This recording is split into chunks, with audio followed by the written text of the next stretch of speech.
quelqu'un a le discernement, il dit, mais pourquoi cette personne insiste comme ça? Quand quelqu'un a le discernement. Mais quand quelqu'un n'a pas le discernement, il dit, non, tu es le crucifié. Mais quelqu'un a le discernement, il dit, là, je dois un peu m'arrêter. Pourquoi on insiste, on insiste, on insiste? Qu'est-ce qui se passe? Pourquoi il est comme ça? Alléluia. Les messages, Dieu passait un message. Amen. Dieu passait un message. Bien aimé, Dieu te passera toujours un message. Amen. À la veille d'aller faire une folie, Dieu te passera un message. Que fais attention. Amen. Le chemin où tu vas là, c'est pas bon. L'endroit où tu vas aller, c'est pas bien. Les actions que tu poses là, c'est pas bien. Dieu te passera toujours un message. Fais attention à telle personne. Amen. Et effectivement, fais attention. Il va t'ouvrir les yeux pour voir des choses. Ici, Pilate insiste, voici votre roi, voici votre roi, crucifierai-je votre roi. Amen. Dieu passait le message. Quand vous allez crucifier, vous dites, on ne savait pas que c'était le roi. Il dit non. Pilate a insisté comme il faut. Alléluia. Amen. Alléluia. Amen. Il y avait une dame là chez nous là-bas. Elle priait. Elle allait toujours voir un concubin quelque part dans une autre cité. Comme Dieu tenait à elle, Dieu lui disait, cette vie que tu mènes là, je n'aime pas. Elle entendait. C'est pas grave. Dieu parle toujours. Dieu, son travail, c'est parler. Et c'est de parler. Un jour, elle allait toujours à ces rendez-vous bizarres là. Le taxibus fait une culbute, accident. Tout le monde sort avec des petits égratignures. Elle, c'est la jambe qui est coupée. On l'a amenée à l'hôpital. La jambe, on a dit, le médecin a dit non, cette jambe finie. Enlevez ça. On va mettre prothèse. Ce jour-là, elle a arrêté.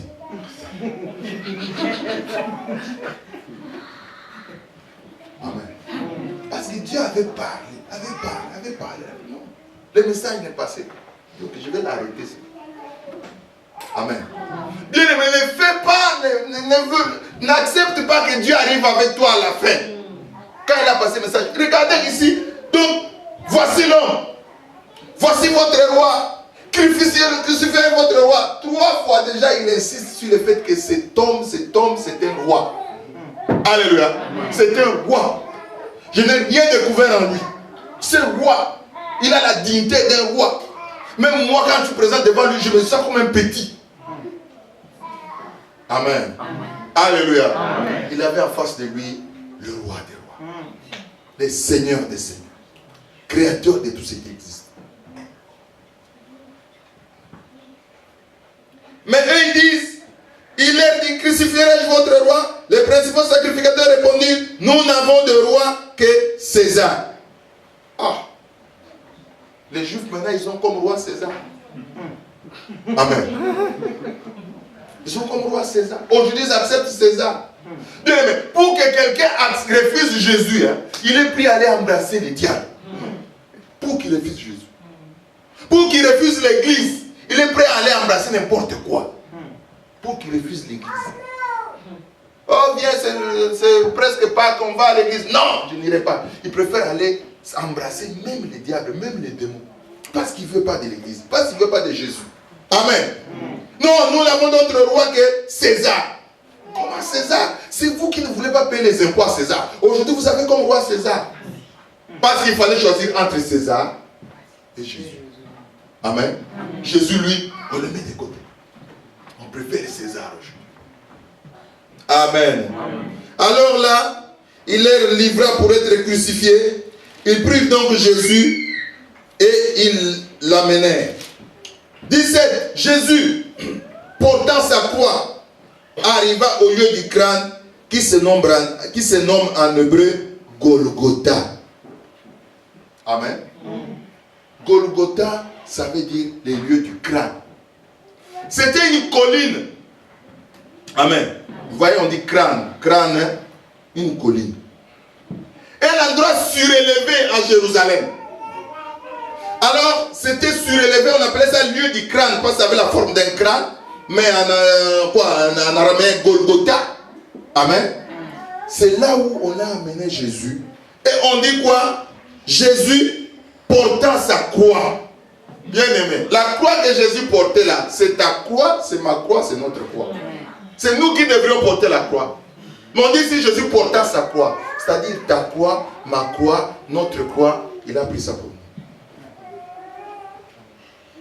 Alléluia. Il a pris la croix vers les lieux de Golgotha.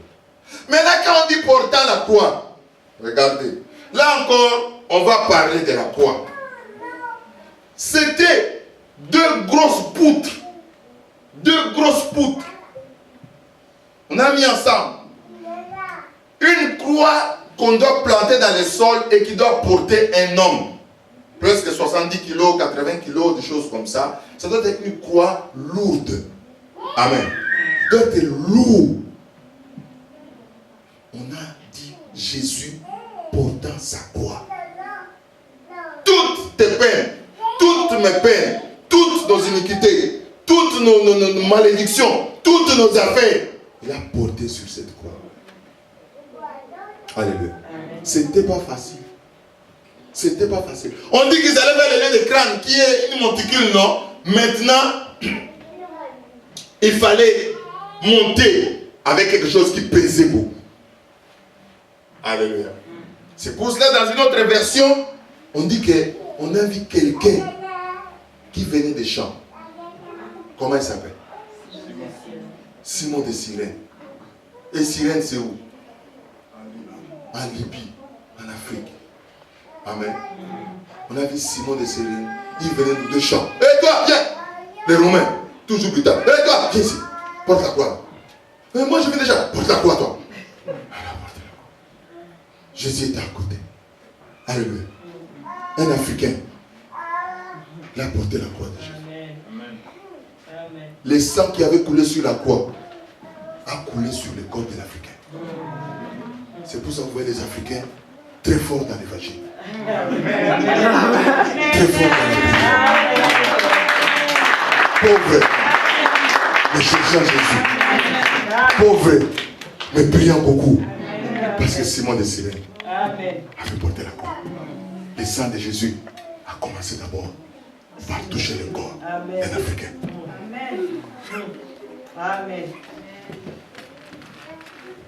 Alléluia. Non, je vous dis la vérité. Quand j'arrive en Afrique, je suis content. Je vous dis vrai. Je suis content d'entrer dans les églises. Je vois comment les gens, ils louent, ils chantent, ils adorent. Donc, quand vous pensez à la pauvreté, à la misère, non, dites, ah, le Seigneur est avec nous. Alléluia. Je dis au pasteur là-bas, je dis, pasteur, calmez-vous. Si vous voyez des situations, pasteur, l'essentiel c'est que Jésus soit là. Il y a des difficultés. Nos pays vivent des dictatures, des choses compliquées. Ça nous fait mal tous. Je parle avec un pasteur sur Facebook là, il a écrit des choses. J'ai dit, pasteur, je lui ai écrit une box, pasteur, calme. Laisse Jésus faire son travail. Alléluia. Laisse Jésus faire son travail. Ne te fais pas tuer pour rien. Oh, tu veux défendre le pays. Non. Laisse Jésus faire son travail. Dans nos pays en Afrique, on invoque Jésus sérieusement. Alléluia. On prie sérieusement. Laissez Jésus, il ne laissera pas là où on l'invoque comme ça. Quand Jésus est arrivé, Israël était sous occupation romaine. Amen. On tuait les gens. On faisait n'importe quoi. Alléluia. Mais Jésus est passé, il n'a pas touché César. Il n'a pas touché les Romains. Au contraire, il y a des centurions romains qui sont venus vers lui. Il les a guéris, il a guéri les serviteurs. Alléluia. Parce qu'il disait, écoutez, vous voulez vous occuper de manger, de boire. Il y a plus que manger, il y a plus que boire. Il y a d'abord l'esprit. Je suis venu d'abord pour l'esprit. Occupez-vous de l'esprit, je vais m'occuper du reste.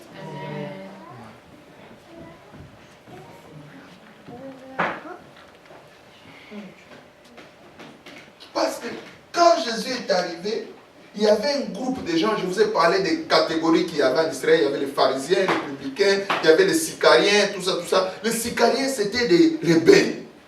Eux, ils disaient, les Romains, un bon Romain, c'est un Romain. Alors quand Jésus est arrivé, ils ont dit, voilà, avec lui, nous commençons la révolution. Les Romains vont partir. Lui est venu, il n'a pas touché les Romains. Il a touché seulement les péchés. Amen. Il a touché les péchés. C'est pour ça même sa mort, les gens étaient découragés. On a dit, il est parti. Mais qui va nous aider dans la révolution? Il dit non, la grande révolution, c'est la révolution de l'esprit. Quand cette révolution est faite, dehors, il agit. Amen. Dehors, ça va suivre. Amen. Alléluia. Amen. Oh, bien-aimé. Comprendre ces choses, comprendre la mission de Jésus, comprendre la croix qu'il a portée. Il a amené. De cela, il fut crucifié et deux autres avec lui, un de chaque et Jésus au milieu. Une fois de plus, nous continuons à parler de l'élévation de Jésus. Amen. On est parti les crucifier au lieu dit de Grand Golgotha sur une montagne pour que tout le monde le voie. Amen. Amen. Pour que tout le monde le voie. Que personne dise on ne l'a pas vu. Et non, on l'avait crucifié sur une colline. Tout le monde, même ceux qui étaient en bas de la colline, pouvait voir celui qui est levé là, au milieu là, à côté de lui, on a mis deux gardes de corps. C'est lui. On va dire qu'on ne l'a pas vu. Alléluia. Amen. Dieu permet qu'il soit élevé. Une personne qui veut faire un discours, un sermon, il faut qu'il soit sur un podium. Alléluia. Pour qu'il puisse attirer tous les hommes à lui, il fallait qu'il soit élevé. Et on l'a élevé. Tout le monde le voit. Et pour que tout le monde puisse venir à lui. Alléluia. Amen. Quand il meurt, le sang coule. Le sang va couler. Nous sommes sur une colline. Ça va descendre dans la vallée. Ça va descendre dans la plaine. Ça va aller partout. Ça va toucher tout le monde. Amen. Les desseins de Dieu, les plans de Dieu, la passion du Christ. Alléluia. La souffrance de Jésus. Et nous allons lire juste un verset. Nous allons terminer et continuer la fois prochaine. Ésaïe 53, verset 5. Ésaïe 53, verset 5.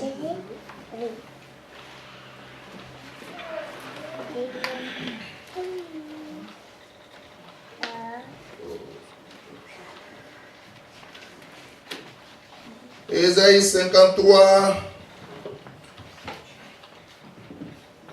On va commencer à 4, on va lire jusqu'à 5. Nous allons nous lever s'il vous plaît. Une autre fois on va se lever et on va lire ensemble. 1, 2, 3. Cependant, ce sont nos souffrances qu'il a portées, c'est de nos douleurs qu'il s'est chargé, et nous l'avons considéré comme ruiné, frappé de Dieu et mais il est blessé pour nos péchés, brisé pour nos iniquités, je crois qu'il doit blâmer tombé sur nous, et c'est par ses efforts que nous sommes guéris. Amen. Amen. Alléluia. Amen. Nous pouvons nous asseoir. Bien aimé, le châtiment qui nous donne la paix est tombé sur lui. Alléluia. Nous avons la paix en Jésus. Le châtiment qui nous donnait, ce châtiment-là est tombé sur lui. C'est pour cela, à la croix, il avait dit Eloi, Eloi, lama sabachthani. Comme les gardes ne connaissaient pas l'araméen, ils ont dit, hey, écoutez, il appelle Élie. Il n'appelait pas Élie. Amen. Il n'appelait pas Élie. Mais il disait Eloi, Eloi, lama sabachthani. Ça veut dire, mon Dieu, pourquoi m'as-tu abandonné? Est-ce que Dieu avait abandonné le Seigneur à un moment? Oui. Il y a des gens qui ont dit non. Si quelqu'un a dit non, on peut parler. Si quelqu'un a dit non, il peut s'expliquer. Et si quelqu'un a dit oui, il peut s'expliquer. Bon, celui qui a dit oui, l'une des personnes qui a dit oui, il peut s'expliquer. Dis quoi? Nadé, c'est toi qui parlais. En fait, le Seigneur l'avait abandonné au moment sur la croix parce qu'il portait notre péché. Et comme Dieu est saint, il ne peut pas regarder le péché. Donc à ce moment-là, il avait effectivement rendu. Amen. Alléluia. Oui, à ce moment-là, il avait porté tous les châtiments du monde, toute la saleté du monde, les péchés passés, présents et futurs. Quand Jésus te sauve, il te sauve des péchés passés, présents et à venir. C'est pour ça que nous venons à lui en demandant pardon. Si quelqu'un pêche, il a un avocat auprès du Père. Amen. Alléluia. Un avocat. Il dit, Père, pardonne-le, pense à la croix, pense au sang. Amen. Devant le trône de Dieu bien-aimé, oh, il y a un jour, il y a une vision, on était dans une prière, il y a longtemps. Il y a quelqu'un qui a vu, il dit, j'ai vu le trône. Quelqu'un était assis. La personne voulait se fâcher, mais directement devant le trône, on a vu le sang. Le sang bougeait. Il a dit, chut, le sang part. Ma colère s'apaise. Amen. Alléluia. Amen. Le sang de Jésus. Le sang de Jésus. Alléluia. Amen. Ça parle plus que celui d'Abel. Ça parle plus que celui d'Abel. Il dit, Seigneur, pardonne-le. Seigneur, aie pitié d'eux. Seigneur, reçois-les. Pense au sang. Pense à la flagellation par le fouet des Romains. Pense à la croix que j'ai portée jusqu'au lieu du crâne où j'étais crucifié. Presque nu. Amen. Devant les papas, les mamans, les jeunes enfants. Alléluia. Mais quand tu penses à cela, à la passion du Christ, à ce qu'il a souffert pour toi, tu dis, c'est Dieu là, je vais le servir. C'est Dieu là, je vais l'aimer. C'est Dieu là, je vais m'approcher à lui. Quand je vois ce qu'il a fait pour moi. Je dis que nous sommes dans un monde économique bien aimé. On ne va pas se le cacher. Qu'est-ce qu'il a fait pour moi? Et moi, qu'est-ce que j'ai fait pour lui? Amen. Nous sommes dans un monde économique. Je vous assure. Je vous assure. On ne va pas se le nier. Se le cacher. Et ce qu'il a fait pour toi, c'est ce que nous sommes en train de dire ici, bien aimé. Il a porté toutes tes iniquités sur la croix. Ce temps-là, il a porté mes iniquités. Il a porté notre fardeau. Il a porté nos malédictions. La cloué ça à la croix. Amen. Seigneur, ils sont libres. Père, ils sont libres. Père, ils sont justifiés. Père, tu peux les recevoir maintenant. Par un seul acte. Alléluia. Amen. Nous allons nous lever. Nous allons nous lever. Bien-aimé, tu vas dire merci à ce Dieu-là. Oh, tu vas dire, Seigneur, merci. Je pense au sacrifice de Golgotha. Je pense à la croix que tu as portée, la lourde croix. Je pense au sang qui a coulé sur ton front, sur les dos. Je pense aux insultes, aux moqueries. Seigneur, non, merci pour ce sacrifice. Merci pour ce parce que tu as fait ça pour moi. Je ne te connaissais pas, Seigneur, mais tu étais déjà mort pour moi. Oh, prions le Seigneur, bien-aimé, prions. Oh, notre roi, notre Dieu. Oh, notre Seigneur, notre Maître.